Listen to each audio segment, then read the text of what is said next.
Well, this is Joe Pryor, the virtual real estate team in Oklahoma City. And I want to talk about, I've talked about interest rates, I've talked about inventory this month and a lot of other things. But what I want to talk to you is about how things work in terms of buying a new construction. So, for one thing, we want you to have everything the house needs.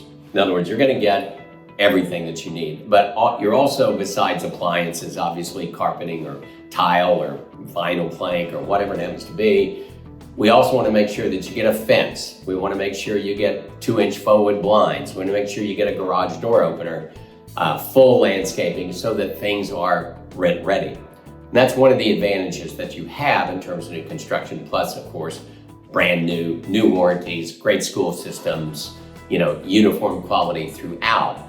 But what also is happening is builders still know that you need some incentives. And so this goes for investors as well as it goes for owner occupants. So an investment, according to Fannie Mae, if you do the standard Fannie Mae loan, which is your lowest interest rate, then the maximum a builder can pay you is 2 points. Okay, that's it. In FHA or VA loans, 6%, all right, on an owner occupant. We're talking to investors right now. And we're also talking interest rates. So I did an earlier video about how rates, which were 6.375 at 3 points, that means 3 points, it got cash out to get that down to 6.375, is now 3 points for 5.875 and hopefully dropping the next week from this video. But here's the way these things work, which is really interesting because the 2 points that the builder gives you is based on the purchase price. So let's take something like a $250,000 home, which is a really nice home in Oklahoma City, brand new construction, fully loaded for an investor. All right, so 2 points is $5,000. All right, but the thing is, you're putting 25% down, then the discount points to buy the loan down at that day's rates is based on the mortgage amount. So now we're down to roughly $187,000 times 3.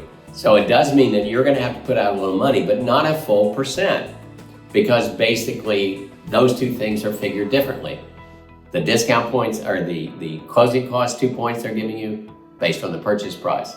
The discount points to buy down the loan based on the loan amount. And so really we're talking about $600 or $700 to lock in 5.875 or less, hopefully, for a full 30 years. And the way that I work these to decide if it's worth it is how long does it take to get that money back?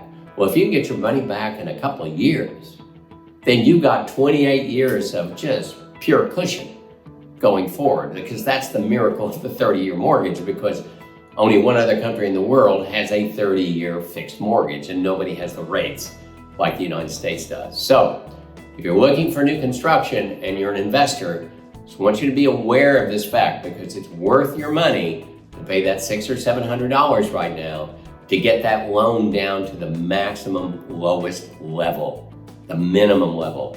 So if you're interested, we can go over these numbers with you in more detail, but I wanted to make sure that you understood the distinction about how this works with closing costs paid for in points and how you figure out an interest rate buy down.